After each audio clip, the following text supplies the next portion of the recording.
Good morning again. Hello, everyone. We're here today to talk about data center and power infrastructure with two of the big names in the space. So again, I'm Rachel Silverstein. I'm the U.S. General Counsel at BitFarms, and I'd like to ask Matt and Andrii to introduce themselves. So howdy, Matt Lohstroh, co-founder at Giga Energy. At Giga, we do critical and transmission distribution equipment as well as Bitcoin mining equipment across the board. So we manufacture and sell high, medium, low voltage electrical systems as well as the modular data centers that go on site. So when you're building a Bitcoin mine and you need all the picks and shovels to do it, we're your guys. Hi, my name is Andrii Garanin. I'm CEO of Hiveon Energy. We are part of Hiveon Group, which is developing HiveOS, which some of you know, and software for miner management and firmware for ASICs and GPU miners.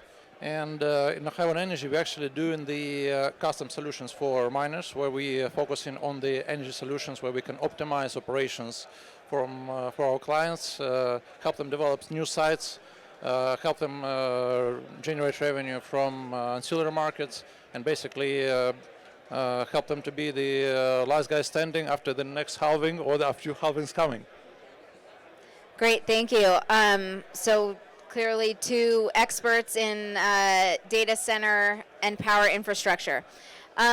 So let's talk a little bit about market trends. What are some of the most common requests that you're getting from customers right now? And maybe if you could differentiate a little bit between what Bitcoin mining companies are looking for as well as what HPC customers are looking for. And real quick, I know I'm kind of loud, so some of the audience can hear me without the headsets, but if you can't hear us well, grab a headset and that will help, or you're probably going to have to come stand by the speaker.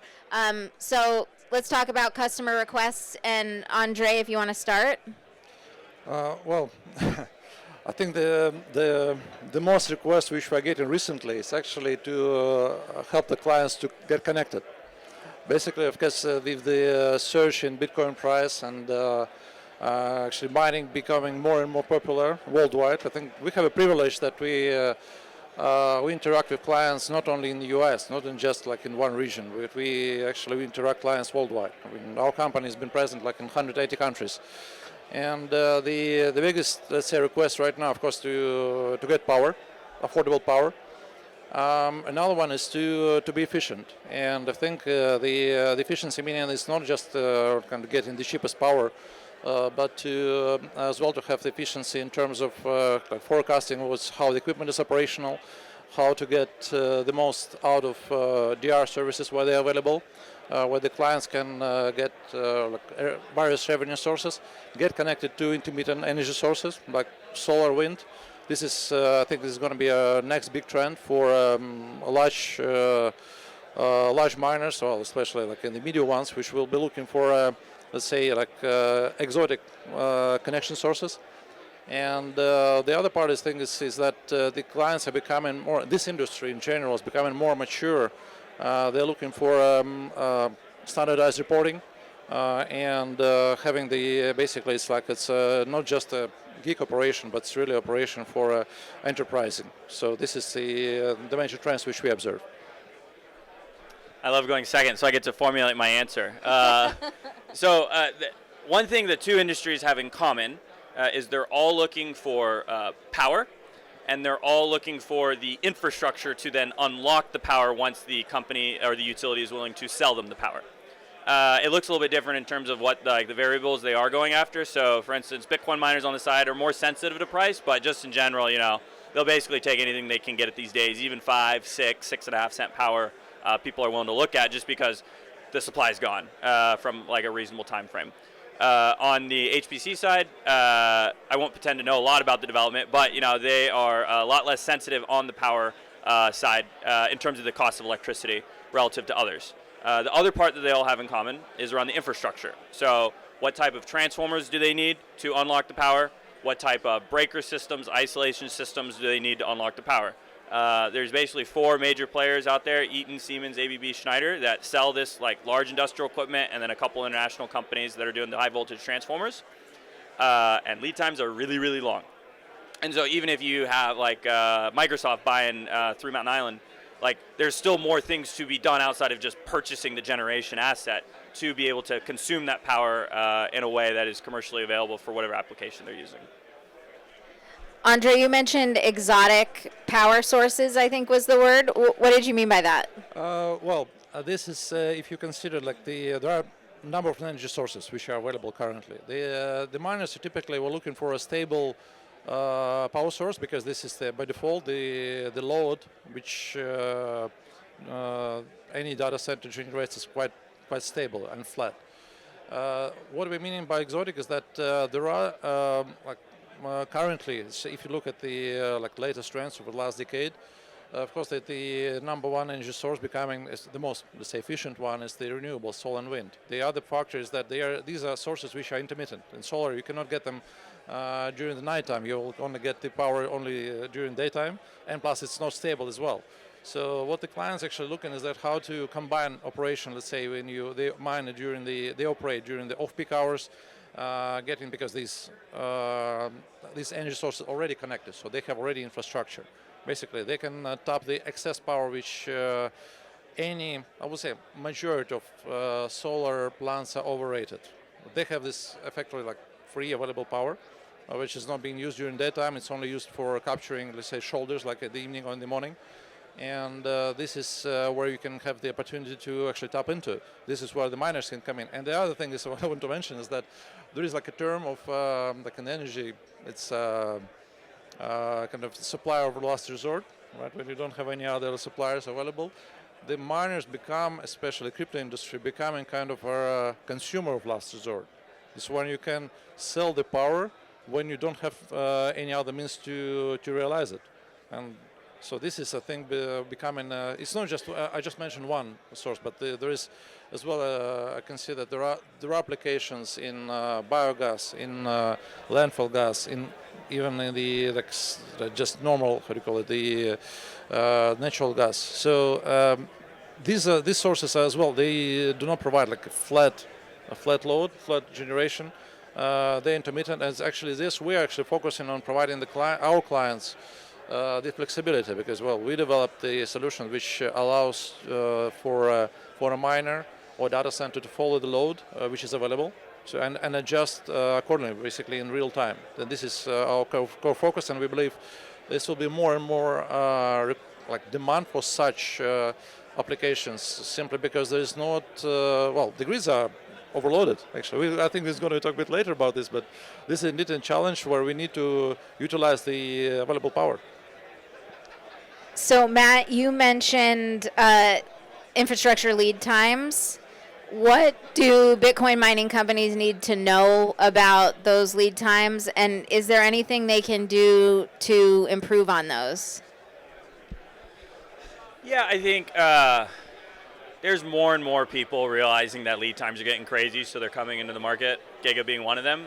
So like that, naturally, that's going to help compress with lead times overall. I think the biggest thing is going to be around what does engineering look like on site? What clever solutions can you come up with? There's always another way to re-engineer something on a facility. And Bitcoin miners are really good about that. Heavy engineering applications like HPC aren't necessarily that flexible, but really just taking a hard look at, what are your constraints and how out-of-the-box solutions can you come up with? You'd be surprised. Anything to add? I think the same general thing to add is that I think for the last, it was, by the way, just want to mention, recently there was an article come out on the Financial Times speaking about the general trends in especially in power distribution, and they see that they observed that the surge for transformer demand was I think it's tripled over the last 7 years.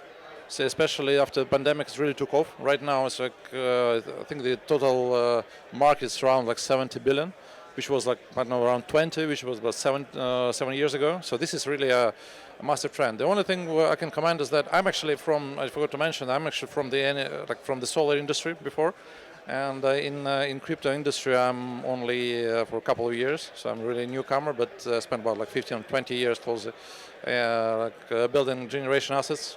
That's why I talk about solar. I've done a lot of it. And we observe this the supply chain constraints even several years ago.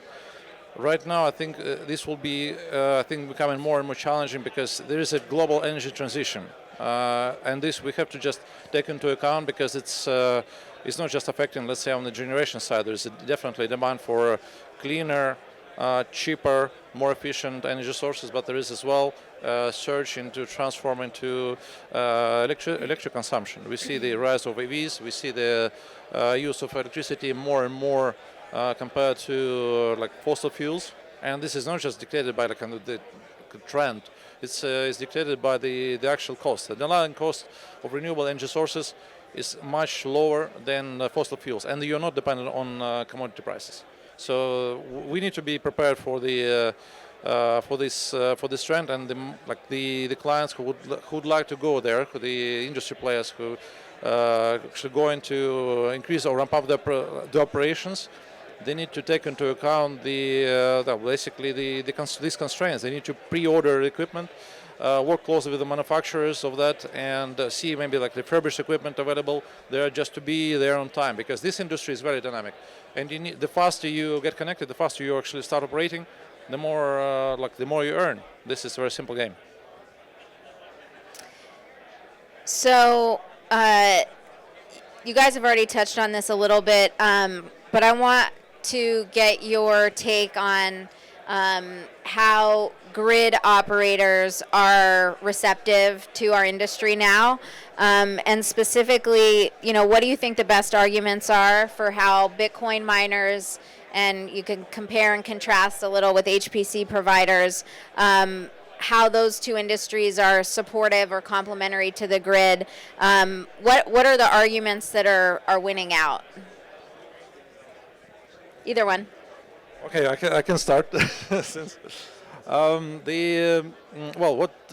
actually I can say from my experience, of course, the grid operators love the controllable load, whatever it comes from, generation side or consumption side, because the thing is, it actually again it depends on the geography location where what we're talking about, because let's say there is a different receptiveness of crypto industry, let's say in Europe, especially Northern Europe, or in US. This is what we observe. Let's say in some countries in the north part of Europe, they are anti-crypto. It's in general perception. It's not even that the utilities have a say about it. We just see that's a general trend among the public. And we see some of the operators are exiting the market. Recently there was one farm was closed down. We were helping them out to exit in another location.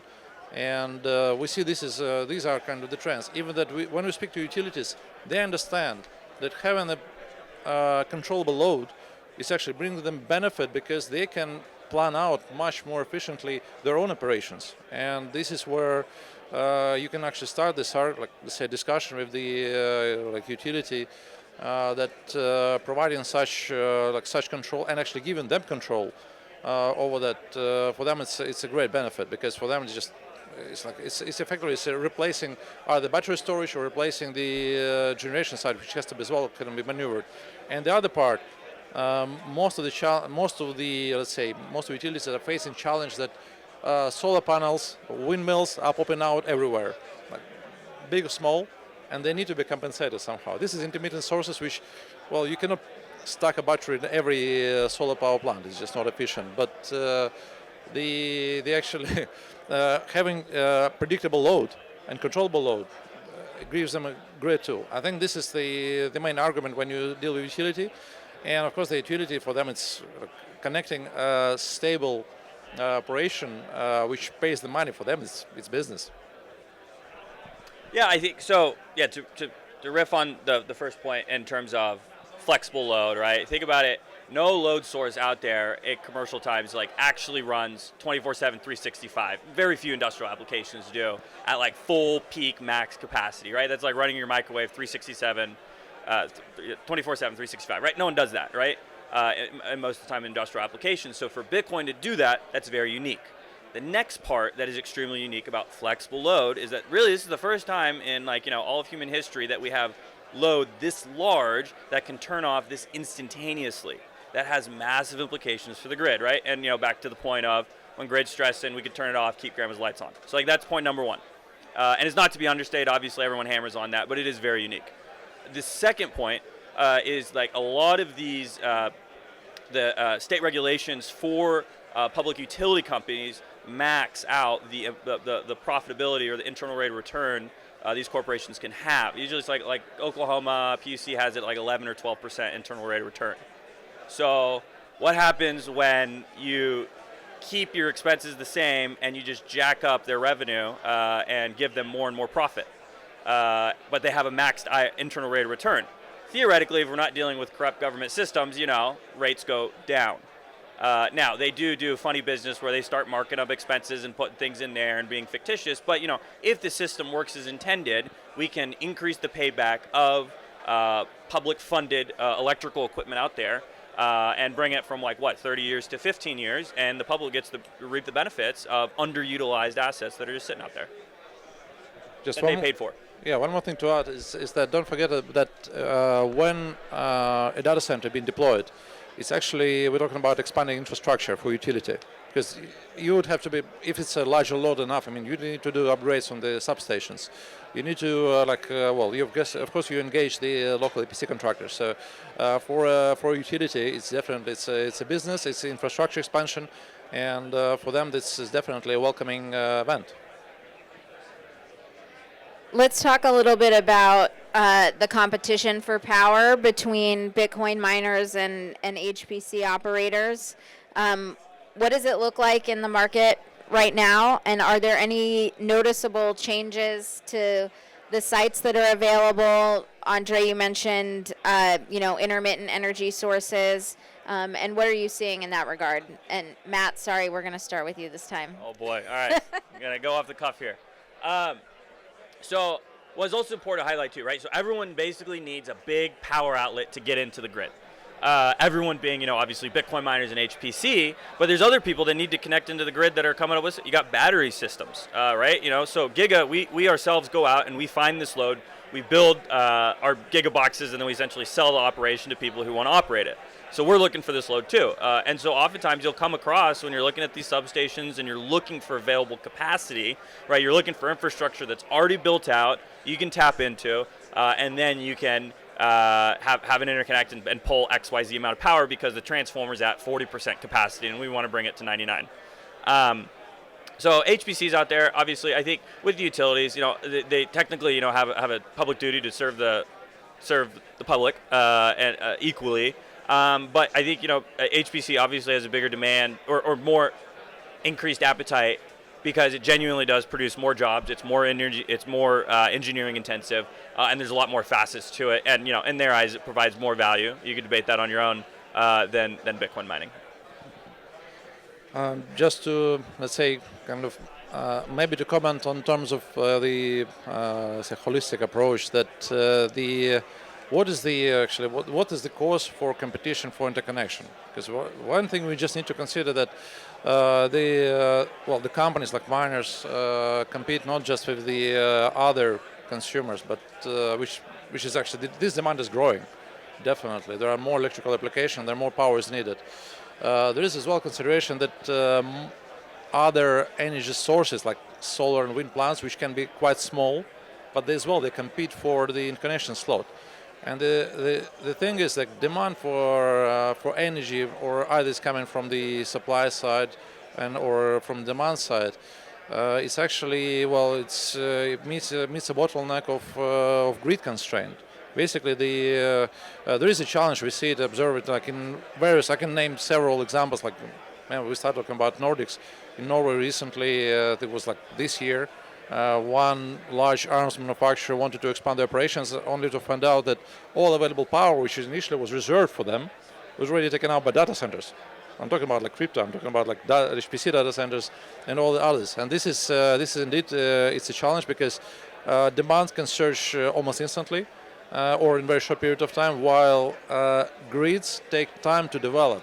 This is, I think, would be one of the largest challenge or the most difficult one in the coming years. That grids will they are slow. First of all, it takes them long years to first of all to develop engineering. Then second, that you need to agree with the community if you want to put a new overhead line or a cable, which is more expensive.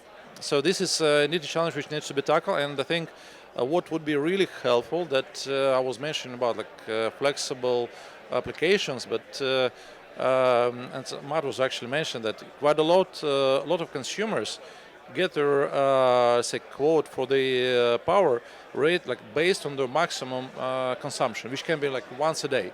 Well, yeah, you can run your I don't know, huge engine or I don't know, another application for 1 hour or less in a day, and this is the utility have to give you the reserve for that amount of power, which actually is not used for the rest of the day. So I think for what can be happening among this community, in miners especially, that more flexible application will be found, more ways how to tap into that power which is not being used, not being utilized. It would can help overcome the challenge of the grid constraint. This is kind of one of the ideas.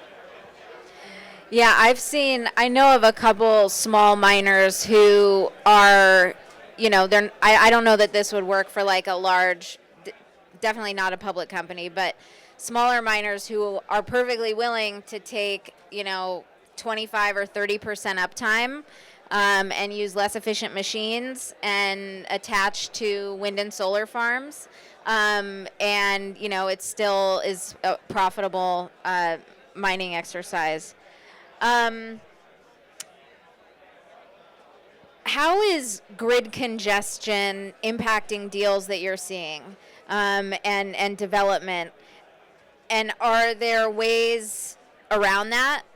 And what do you recommend to clients in that regard? So by grid congestion, do you mean energy trading congestion or just everyone going for the same power? The former. Okay, yeah, everyone going for the same power, right? And what was the question? Sorry. How is that impacting the deals that you're seeing, and what would you recommend to clients in that regard? Yeah. So, what it is just slowing everything down, right? Bitcoin miners, we like to do everything in 2 months, and so it just takes longer, and they don't like taking longer. HPC applications, obviously, they're more comfortable with that. What I would recommend, so it's interesting, right? It's this is most things in life, but the more important something gets, the less it's regulated, ironically. So when something super minute, commercial or residential, 120 volt outlets are everyone cares about doing them super correctly. But then ironically, when you're getting high voltage, there's a lot less oversight.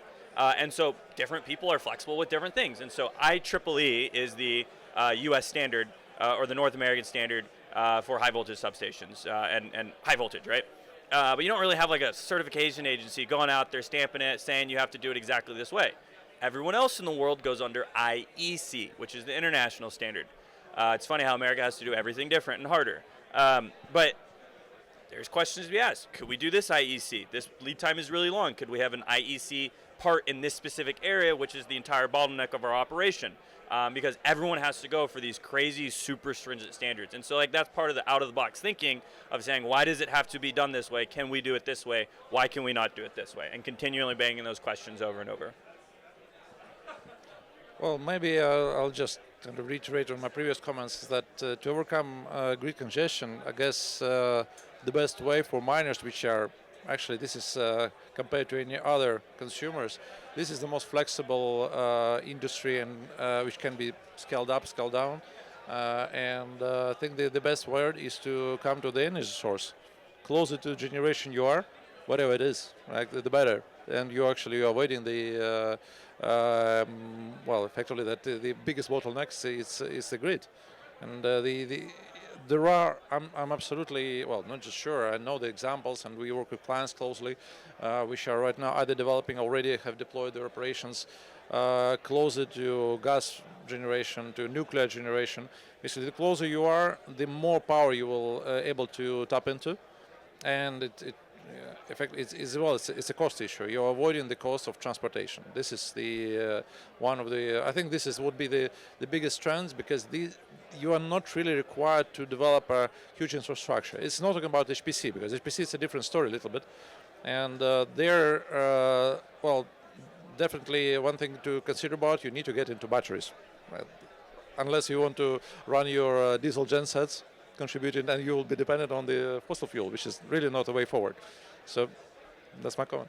Thanks. That's useful information. We've got about 4 minutes left, so I'm going to ask both of you to take 2 minutes and tell us what you think the most exciting trend or technological development is that's coming up over the horizon, and or what you think the biggest risk is coming over the horizon. Yeah, And so that can be political, policy, technological, whatever. yeah, I think so. Think about it, right? When you plug your phone into the grid, like your electrons are connected to every other single electron on the grid at the same time. Like that is like an engineering marvel, and it's really cool that it can happen at that instance, right? But it's like also think about like, well, everything's connected to everything. Doesn't that have a lot of applications? Yes. And I think people are starting to hear about it. You hear people saying, you know, power grids, national security.